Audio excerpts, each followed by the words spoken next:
Hi. Um, welcome back to the MySQL Server tutorial. Here, in this video, I just want to explain stored procedures.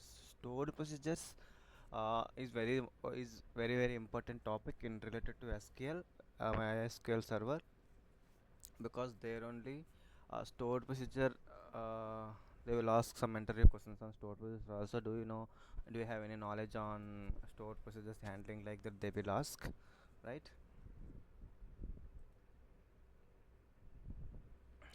Let's get started. Here, a stored procedure is simply some SQL code that is saved in the database which can be executed. See, a simple code, SQL code that is saved in database. When a stored procedure is executed, see, a stored procedure is simply some SQL code. Some SQL code we already written, right? That SQL code you can execute again and again. Actually, for suppose if you want to execute any SQL code, you have to write every time, right? If you want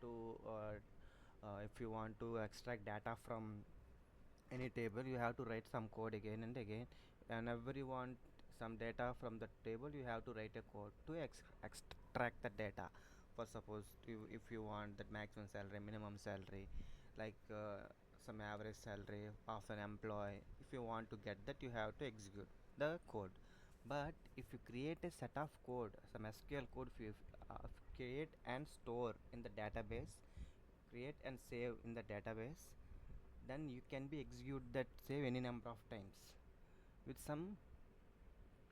For suppose if you want data from a table called some employees table. If you want employee data, some for suppose Mahesh or Prashad, some Sanjana type, these type of, if you want that particular person data from the table, by declaring variables in that, by declaring some variable parameters in store procedure, you can extract that particular person data easily by declaring variables. Store procedure nothing but most important topic, declaring variables. By declaring variables, you can easily extract that data particular person or particular scenario. If you want, just you can easily get by declaring some variables. Store procedure is nothing but all about declaring variables. It is useful for creating of application purposes, extracting data easily, searching the data easily. It will useful, right? When stored procedure is executed, the SQL statements contained within the procedure are executed. Often stored procedures will contain a batch of SQL statements, which are treated as a logical unit. Some logical unit can be treated as a logical unit, right?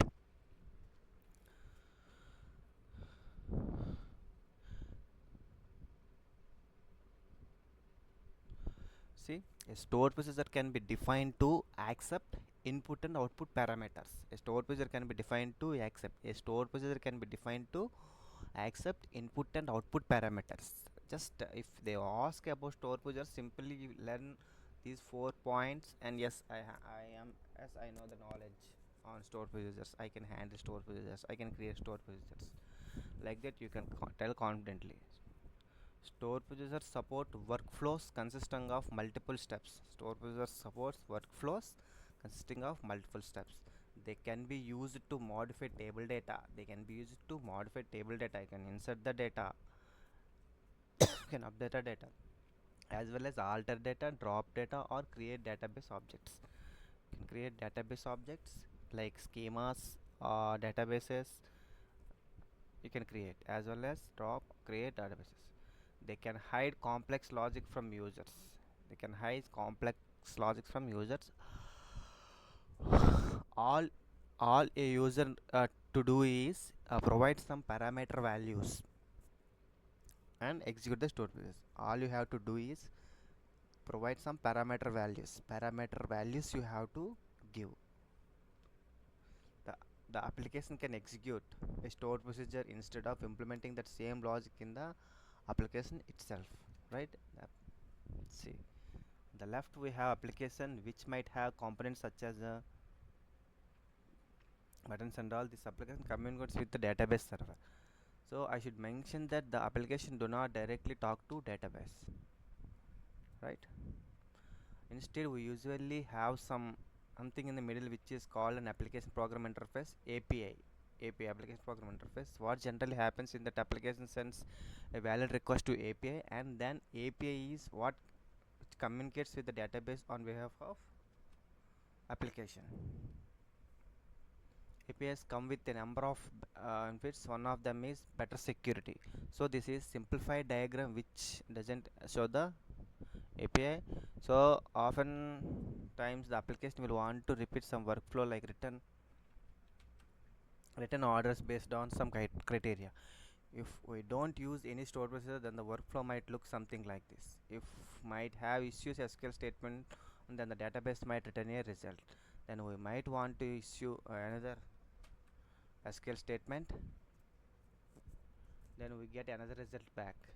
But let's say that these two SQL statements are part of the same workflow. In other words, they form a procedure. Then we could create a stored procedure in the database itself. This is, we store the procedure in the database instead of issuing two separate SQL statements, right? So there is the procedure in the database. Then the application can simply call the store procedures. This results in less network traffic because all this is passed together. Network is just the procedure name and its parameter. Following this, only the final result is sent back to the application. Therefore, we get fewer round trips compared to before they decide. Let's take a look at the basic syntax of a stored procedure. See, to create a stored procedure, we write the keywords create procedure.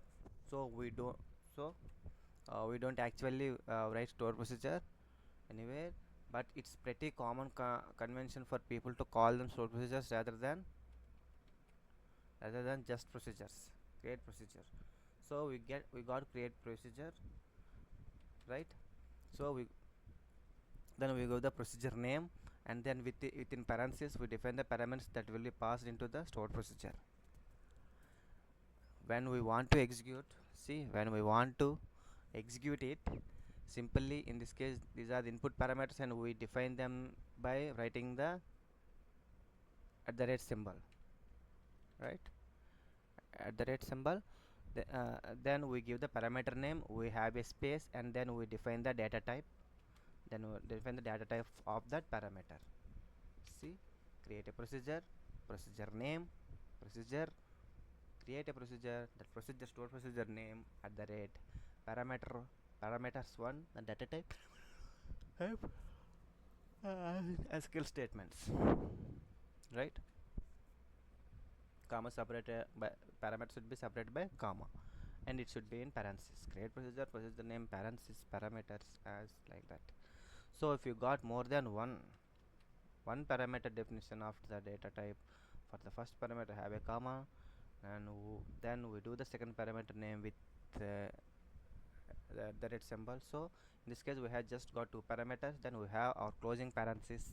If we wanted to define an output parameter, then we would write the key out after the data type for the parameter. So after we had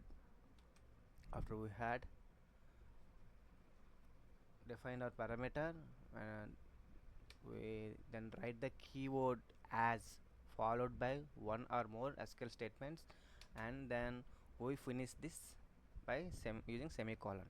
Often it is common to see people put all the SQL statements in a beginning and see begin and block, for example. So after the years we could write begin, then we have our SQL statements, see begin and end. Then we have the keyword, end followed by semicolon, begin statements end, right? Begin and end control flow keywords which can be useful in some situations. However, putting all the statements within the begin and end block is optional, so we don't need to include these if we don't want to.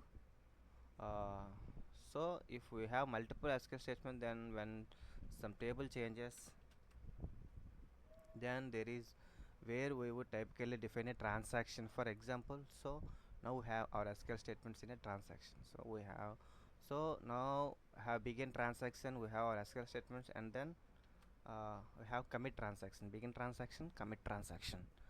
So maybe we are doing an insert or an update, insert an update or delete, something like that.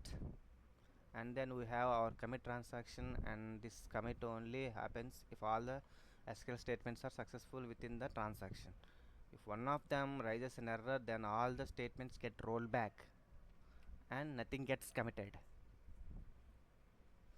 Now let's take a look at how we can execute a stored procedure. To execute a procedure, we just write the keyword execute, or we can just write exe for sort, and then we give the procedure name. And if the store procedure has an input parameter, so we then specify the parameter values by writing the parameter name followed by an equal excuse me, and then the value that we want to pass in for the parameter. So we do this for each input parameter, and we just separate these parameter value pairs by commas. For now, in this next lecture, we would be going for a demo and SQL Server Management. See, stored procedure demo.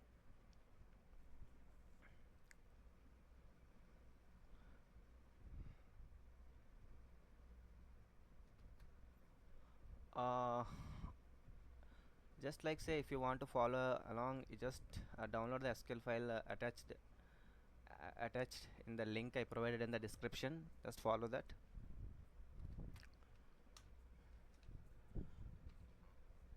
And open the file. You know how to open that file. Let's set that sample database. I have got a query here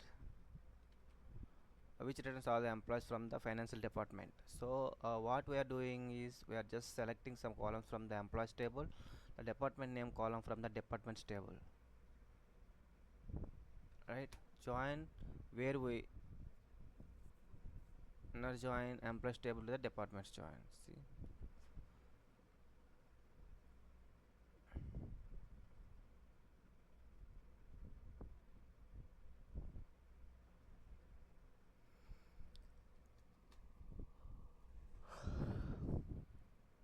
we are joining the department column in each of these two tables. Then we are just filtering on the department name column where department name equals finance, right? So let's just highlight this query and execute it. So we can see where are 6 people in the finance department. Let's now we have a look at how we might put a query like this into a stored procedure. So what would could do is like we could create a procedure, and in this case I'm just going to call it get employees department. To create a stored procedure, we just have the keywords create procedure, we give the procedure name. So I'm just calling it by employees department. So we have that hcm dot procedure name, and then within the parenthesis we just going to specify any parameters that we want, any parameters that we want. In this case, what we are going to do is we are going to parameter and size the department name.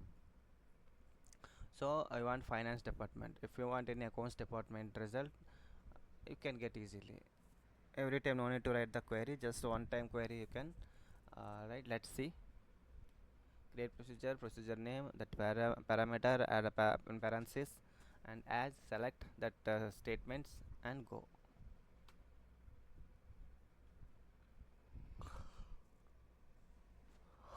So write a procedure, we have symbol, and then we have that name of that parameter. We also need to give the parameter a data type. So in this case I have just gone with varchar 50 in the data type, and I have done this because the data type of department name in the departments table is varchar 50. So across see here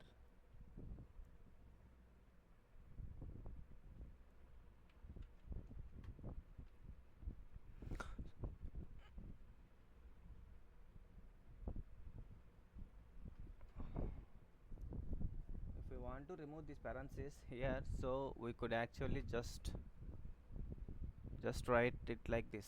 I often like to just include the parenthesis. I'm not sure why, but I think it makes it a bit neater. See, parenthesis.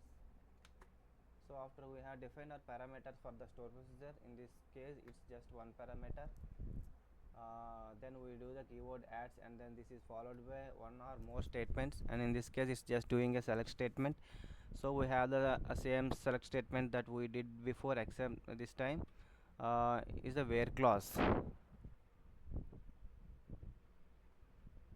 Instead of saying where department name equals some value like finance, we are saying where department name equals to department name at the rate of department. In previously the department name is equal to finance, like that we stated, right? Here simply we define that parameter, department name is equal to at the rate department name. Let's see how it will work. The department name in the parameter which user is going to input when they execute the store procedure. So we will see that in just a moment. So at the end of our select statement we have a semicolon, and then we have the keyword go, right? And that's just a batch separator, and that's it.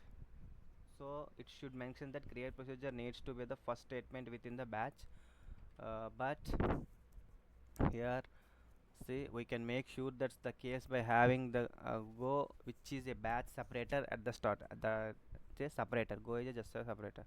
So let's just highlight the store procedure and click and execute. Okay, now we have created the store procedure to check that has it been created or not. So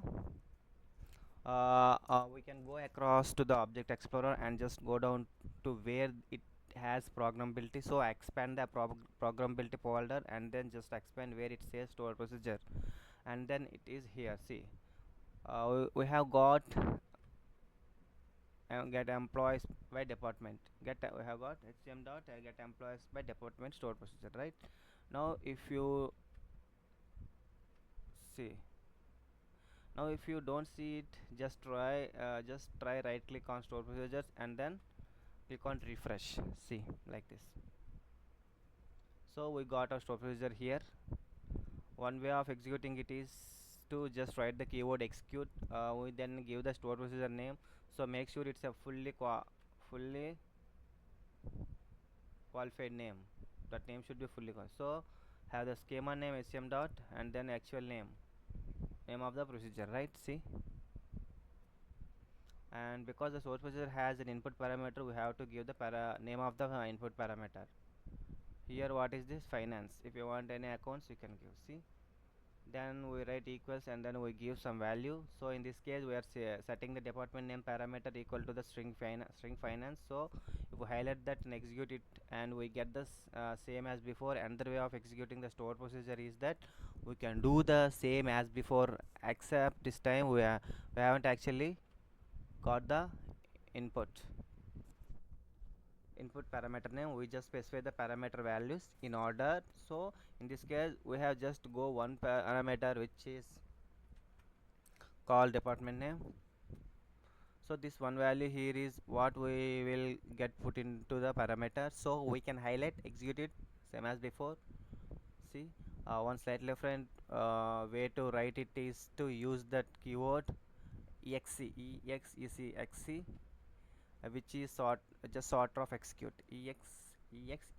exec. And another way to execute the store procedure is to go across to the object explorer here, right click to the store procedure name and click on execute store procedure, and then it comes up here with the parameter name. And I will just make this a bit bigger, and we can also put in value here. So we could write finance, right? Click on OK. Then it returns the store procedure, and it's also written this return value of 0. See, so it is returns a 0. That means it's worked fine. Basically execute this piece of SQL here. See, so just close the tab.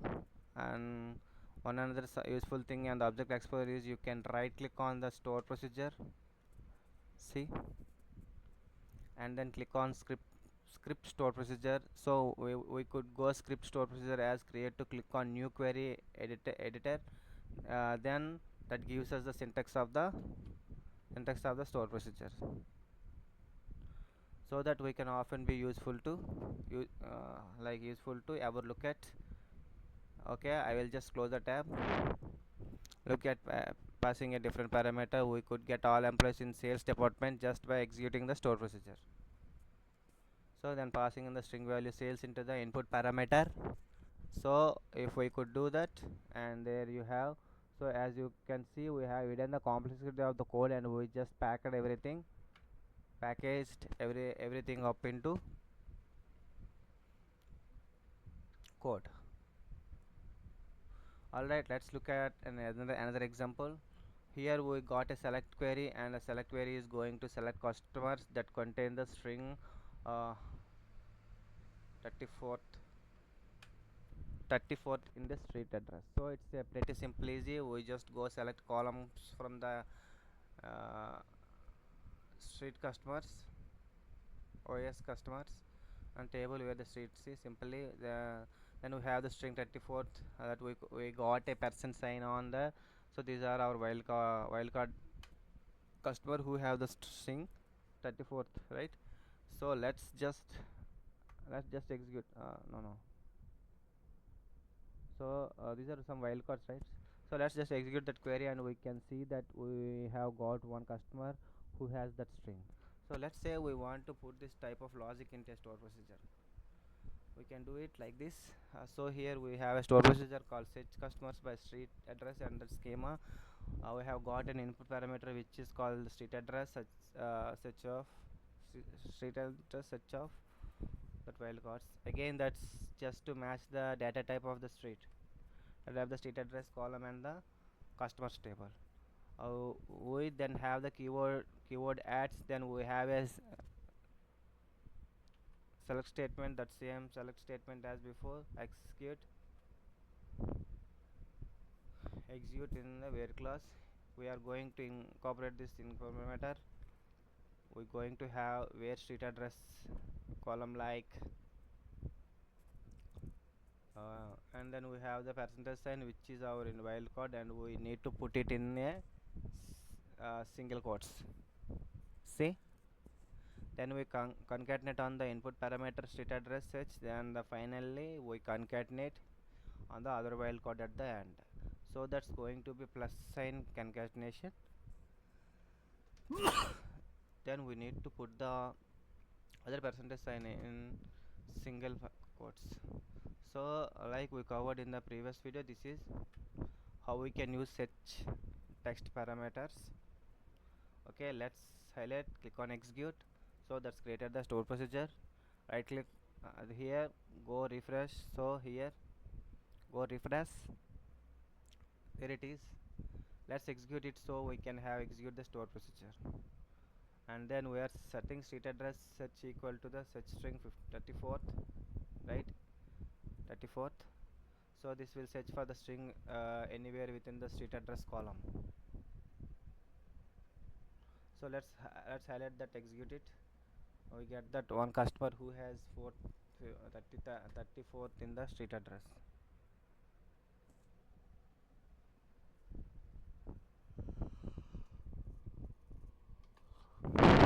Okay, let's scroll down.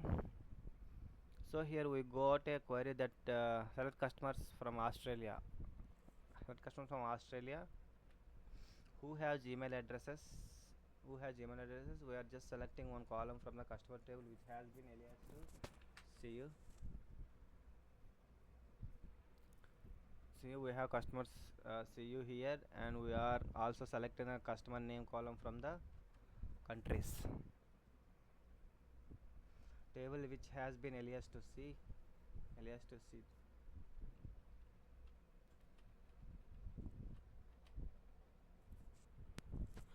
see. So you can see you here. We are going to the countries table, aliasing it to see it, joining on the country.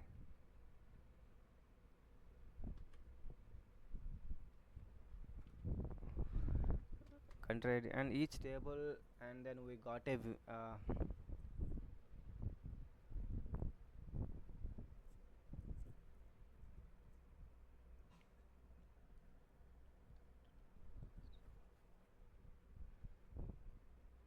So here where the country name equals to Australia and the email like that, then we have a wildcard at at the start, then we have got the string gmail.com at the end. So this is only going to return customers who have an email that ends in email.com and from Australia. So it's just highlight that execute it. So we have got a few customers who meet those conditions.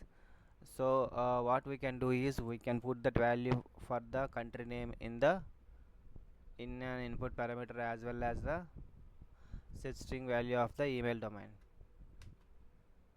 right?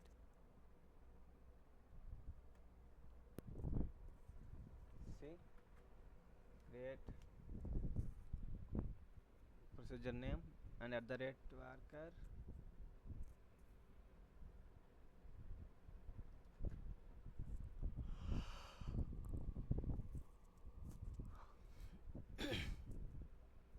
We have to go to input parameters. We just repeat that query and we just put our input parameters that user will supply. And we have also got where email, like we do our while code and the single quotation concatenate on the second parameter, right? Anything, see you email like anything, email domain.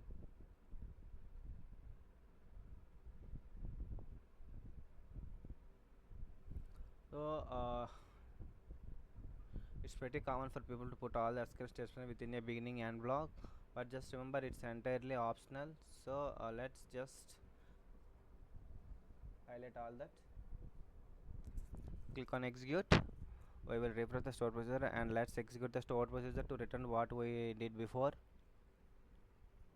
which was customers from Australia with Gmail all cases. So we get the same as before. See,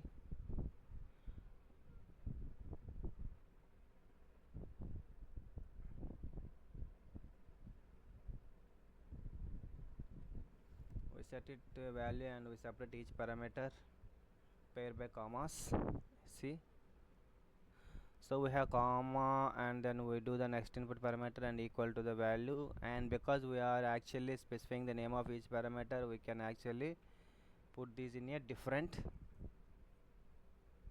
order and it will stick work fine, right? It will still work if you it will still work fine. However, if you are just specifying the values for each input parameter and you aren't specifying the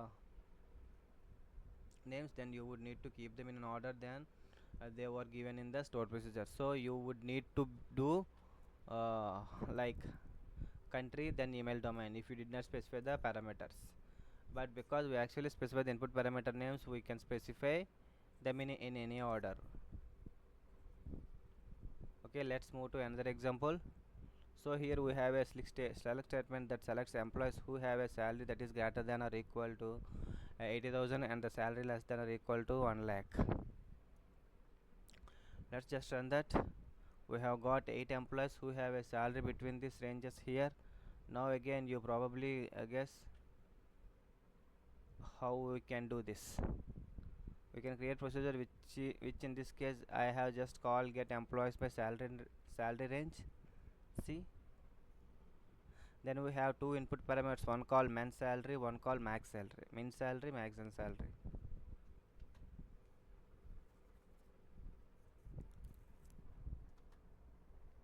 So let's just create that. Now we can specify different values for min salary and max salary, min salary and max salary. When we execute the store procedure,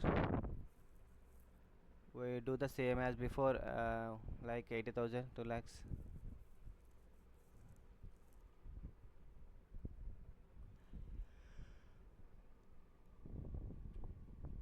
Let's take a look at how we can specify optional parameters. Let's do that. Let's just take this procedure here and alter it. If we go down, see, now we are doing the statement alter. we have alter procedure, create procedure, alter procedure. How to alter, how to make changes to the procedure. Alter procedure, procedure name, minimum salary, maximum salary. Then we give the existing procedure name, which is get employees by salary. We are going to alter this, existing store procedure. At the change that we are going to make it, we are going to assign some default values to the minimum salary and maximum salary input parameters. So we have an min salary, we have minimum salary, we give the data type, and then we just write equal to some value, which will be the default. So we have got equal to 0. So minimum salary will default to 0 if the user does not supply a value for minimum salary. Likewise, for minimum salary, we have got after the data type, we have equal 0, and then I have just put in a very large number here. See, so this will be the default for max salary. So let's just alter this procedure and see how it works. So if we just go execute the procedure and we don't pass in any parameters, it's not going to give us an error, because these input parameters would just get set to the default value. So if we execute that, see, in this case it basically selects all employees, because all the employees have a salary between the default range, which was 0 to that very large number. So if we do select employees with a minimum salary of 90,000 and the default maximum salary, we just specify that this minimum salary. So in effect, this is basically gives us all employees who have a salary greater than 90,000 and less than the very large number. So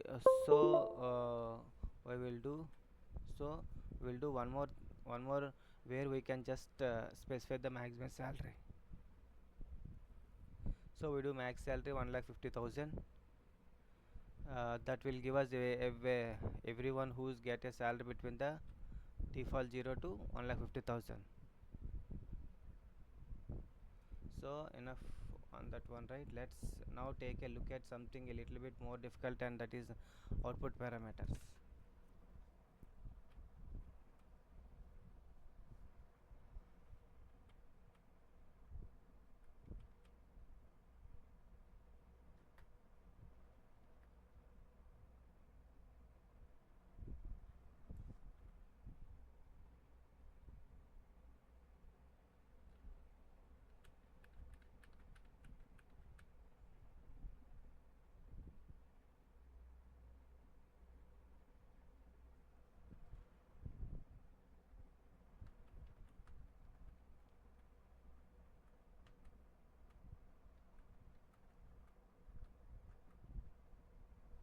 Let's see how it will works for output parameters. So before doing this one, just going to uncomment out this part here. I'm commenting out. This is a table that we created previously. So if you already hear a table called park2, then you won't need to run the script here to create it and populate it. Script to create it, populate it with data. So to test it, just do a select start from developer.park2. Okay, it's telling me that individual object name. So I haven't got the table created at the moment, so I am going to create it. However, if you already have some data written for this table, then you don't need to run this create table and insert down here below. So okay, so I am just going to create table and insert it with some data. So I am going to highlight all that and I click on execute. That's create a table called park2, and then I have just inserted some data into the table. So if I just copy that one, go here,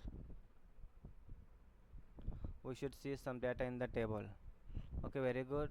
So we have a few different packs, and we have got pack ID and an entry fee. If we go up to the table, we can see that the park ID is of data type integer, and it also has the identity property on it. So that means that the park ID will automatically get generated each time we insert the row. So we just need to specify park ID in an insert statement. See, so I am just going to comment out the part here, come up there. Okay, we got our parks 2 back.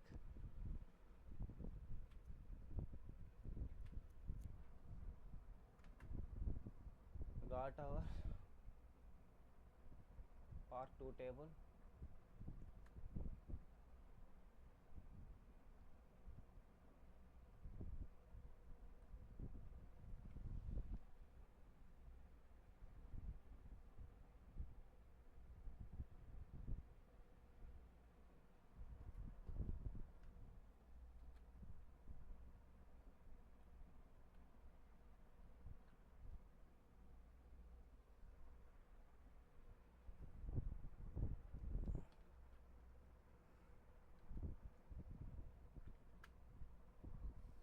So essentially this procedure is going to insert a new row into the box 2 table,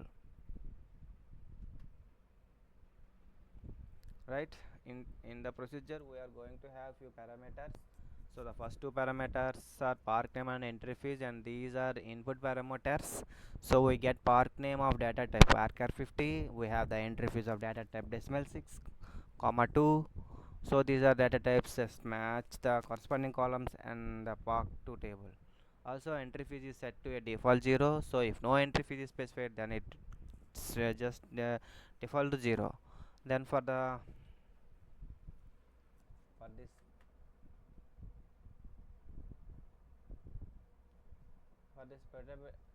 for this parameter, this is a bit different. For this fee parameter, this is bit different. So this is called new park ID itself.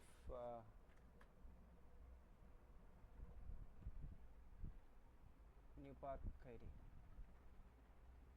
So this is called new park ID itself type integer, but it's an output parameter. So for an output parameter, we need to write the keyword out or outputs if it's fine after the data type.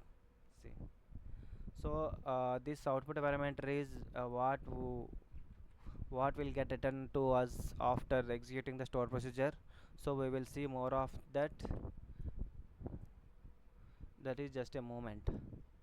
So again we have our keyword adds, and in this case, before getting into the body of the store procedure, we just set a couple of uh, settings.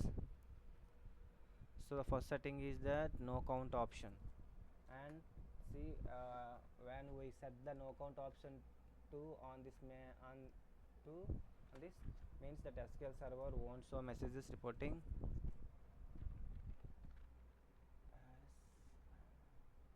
set no count on.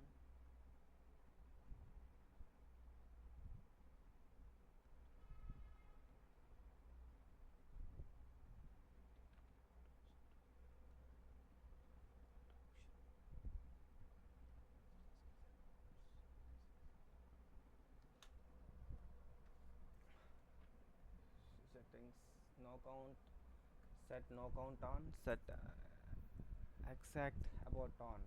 These two settings have to on. So messages won't show messages reporting how many rows are affected by data manipulation statements. So generally when we insert a row, SQL Management Studio will come up with the message here saying one row affected or how many of the rows we inserted. Like this we will get right messages. So by setting it no count on this, stop the messages from appearing. And the next setting we set exact underscore about on. So if this was about to on, so if this was not on, so if it was off, then not all runtime errors could cause the transaction to roll back by setting it on. then this means that all errors will cause the transactions to roll back. So there are there are like two pretty common settings when we have a store procedure that's doing not data manipulation sets like your insert and update delete statements. Okay, so with that aside, I then so with that aside I then specify the beginning keyword, and then we are going to have our SQL statements.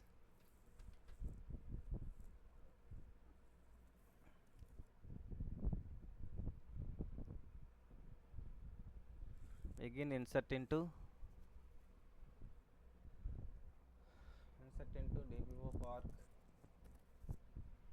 the table and column names values, right? Later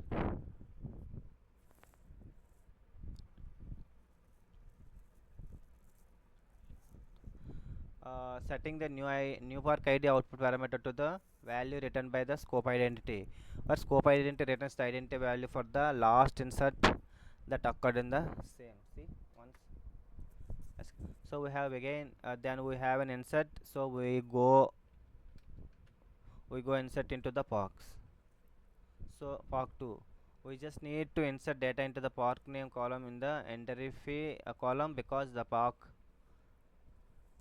id gets automatically generated for our values because identity data type we given, right? We just specify the park name input parameter, so that's what the username will supply. It's the park name, and the entry fee parameter what the user supplies for the entry fee parameter.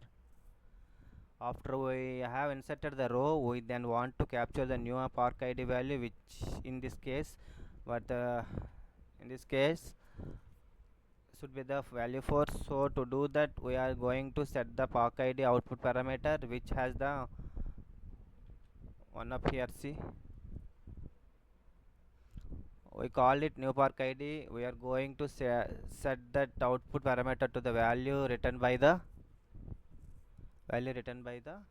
scope identity function. So recall that scope identity function returns the identity value. So recall that scope identity function returns the identity value. Select at the rate. Basically, in this case, the park id value of the last inserted that occurred in the same scope.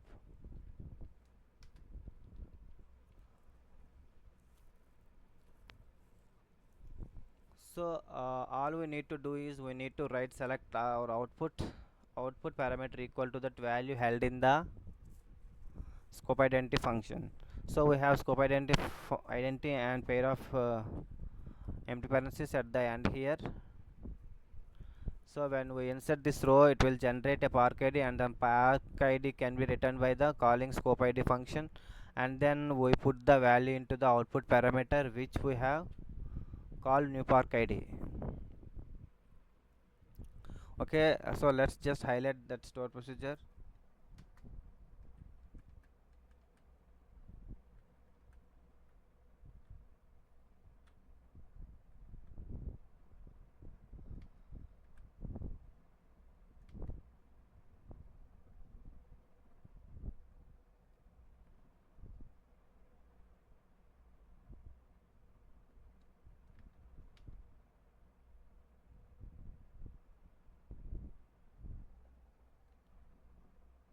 So see, it was added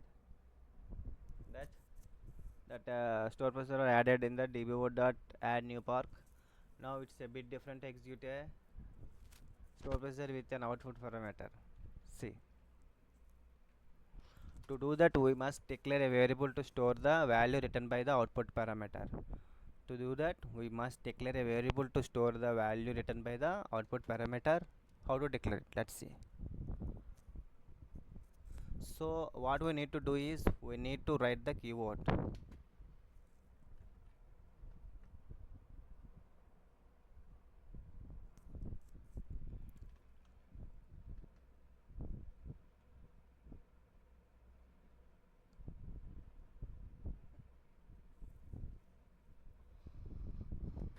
Variable name, so this name will be pretty similar to that output parameter name.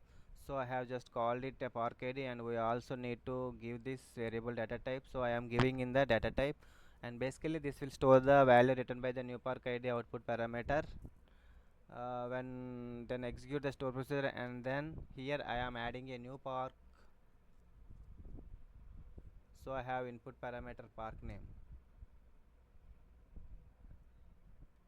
equal to green meadows, then we have a comma, then is another input parameter entry fee equal to 5 comma, and then this last parameter is our output parameter.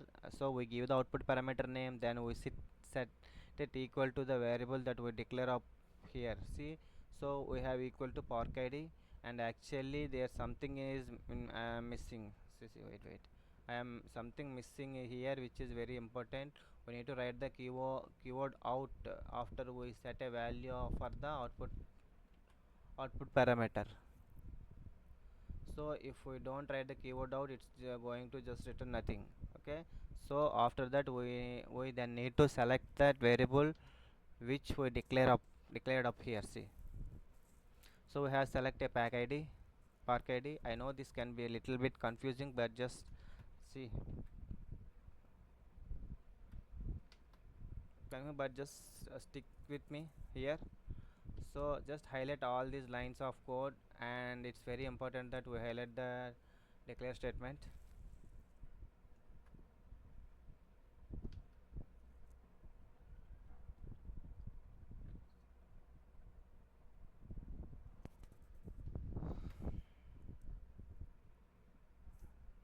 The execute and the select. If you just highlight these two, then it's not going to create that variable. See, okay. Okay, so click on execute, and then we have it. We got the value for execute, and there we have it. I got the value for, so this we have value 4, so this 4 is pack id of the newly inserted row. This 4 will be the pack id of newly inserted row, right? And if you all really wanted to we could have used this value in another insert statement, perhaps to your child table. So in this case we are just selecting, so I have got some notes here, that this is what we set the output parameter to the variable. We set that output parameter to the variable. Importantly, we need to include the keyword out or output of setting an output parameter. If we don't put an keyword out setting output parameter in the execute statement, the variable will not receive the value from the output parameter. See,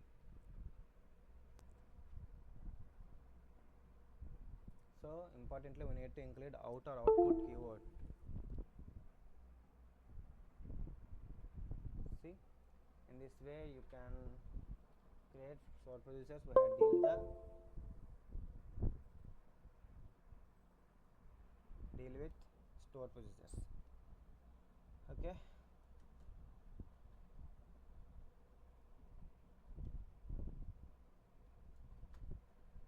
so just execute. Now we select a park 2. See, we can see that we have got the next new park, which is green meadows. Alright, so that like this. So alright, that's it for the store procedure demo.